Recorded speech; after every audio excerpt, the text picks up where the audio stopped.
In 1997, Holly Moyes, an archaeologist at the University of California, led an expedition to survey a large cave system in Belize known as Acton Tunichil Munal. As they followed a bizarre complex of chambers 3 miles into the earth, they discovered thousands of offerings to ancient gods, including the skeletal remains of thousands of human sacrifices, and tools and ceramics made from the semi-precious stone obsidian.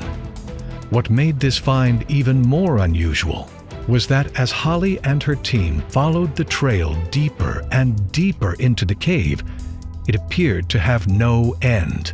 Where would it ultimately lead to? Descriptions of the caves in the Popolva, an ancient Maya creation myth, has led many to believe these archaeologists had uncovered an opening to the ancient underworld known as Xibalba, a much-feared threshold to the afterlife. The Maya have an interesting and related legend about an underworld called Xibalba. And Xibalba is basically their version of hell. And these lords of the underworld in the Mayan story cycle are basically reptilian-headed humanoids. You have one guy who's got a crocodile head, another who's got an iguana head. Chak the rain god, for instance, has a bird head, which is somewhat reptilian. And this is a theme again that we find again throughout underworld lore. Stories about beings that rule these nether regions are often reptilian yet humanoid. Reptilian yet humanoid is not a new myth in the ancient worlds. But are these Mayan myths of an underground simply folklore? Or could there be some scientific evidence that habitable places below the Earth could exist? The hollow Earth theory has been around for several years, and this is something that has now begun to fascinate people again. The original theory goes back maybe 500 years, and various very well-known historical figures have talked about this. Sir Isaac Newton was a proponent for the hollow Earth. The Earth is not solid by a long shot. The Earth is, there's always a lot of movement and motion going on down deep inside the Earth. So the idea that there could be large spaces inside the crust of the Earth, even down as far as the crust-mantle boundary, that might be conducive to habitation is not that impossible. There's a lot of scientists today, planetary scientists, credible planetary scientists, that will tell you that when a planet evolves, when it comes into being, it has to do so in such a way that the center is hollow. And in fact, they dropped a bomb on the moon not too long ago, and the geologist, NASA geologist, wanted to record the vibrations coming out of it so they could tell something about the inner structure, and it rang for 8 hours like a bell, like an empty bell. And that kind of gives you a glimpse. Now, whether or not the Earth itself is completely hollowed out inside, or whether or not they are just vast inner caverns that might be the size of whole continents, I'm not sure. But what I can tell you is that in ancient civilization, all over the globe, they have these hollow Earth stories. In my research, I have discovered maps that show a lot of these deep underground bases, or also known as dumps. These bases are in locations where there appear to have been other openings deep under the earth. And how do I know this? Well, anybody can figure it out because we have access to the ground-penetrating radar data. This data shows specific types of caverns and openings deep, deep beneath the earth, sometimes a mile deep. And what it appears when you look at some of these overlaying military tunnels, it seems as if they knew where they were at, so they actually tunneled to these actual locations, these ancient locations, and kind of made them into their path as they created their own grid. When we look at the creation stories of our past, as different as they are from one another, there are common themes that weave them all together. One of the most obvious of these common threads is the theme of another world beneath this one, a world, subterranean world, from which our ancestors emerged.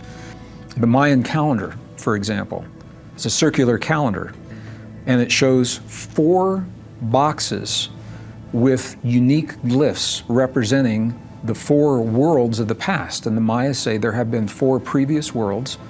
We live in the fifth world. It is represented by the circle and the image that is staring right at us from that circle. Each of those four previous worlds was destroyed. One was destroyed by wind, one was destroyed by fire, one was destroyed by ice. And when the ice melted, a great flood destroyed the fourth world. And that flood story is one of the common themes that we find throughout these indigenous traditions. So the question is that just mythology, or are there any physical links that can help us relate to these in the real world? Maybe the links in the physical world are to our genetic existence and how humans were able to survive cataclysm after cataclysm. All species tend to transcend into something else sooner or later. This is the process of evolution and natural selection, which some people find very annoying. But I see no mileage in saying evolution doesn't happen. You need species to have the ability to bounce back from assaults. For example, if you have a giant asteroid or comet hit the Earth and make life on Earth extremely fragile and tenuous, you need to be able to bounce back from that. In other words, you need to be able to duck and dive and evolve to adapt to the new situations and keep the project of life going. The whole process of evolution is a process of unfolding. Could we become very different from what we are now? Yes, given enough time, given enough new situations to adapt to and develop with. Could these new situations have included taking refuge within the inner earth?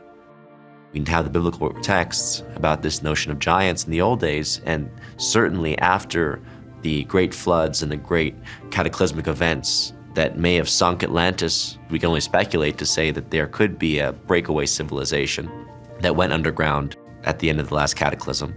And these beings, some of whom could be giants, others could look just like us or some similar human to us, could be living inside the earth. You get the Mayans who kind of disappeared. Like there's speculation they may have ascended, they may have gone to a deeper plane existence that we originally came out of. And same with the Tuatha De Danann in Ireland. Like they're said to be gods or fairies or ancestral spirits, but they were originally people. I also see like a lot of legends where people coming out of the sea and coming out of the earth may tie into the Atlantis myth where we've come from deeper planes of ontology. Because a lot of time the underworld does represent a deeper plane of existence. Anton Park's research indicates that the underworld can also be linked to creation. In ancient texts, in Gnostic, Sumerian, even Egyptian texts, the abyss is always linked to the process of creation. So we find this recurrent theme of the abyss.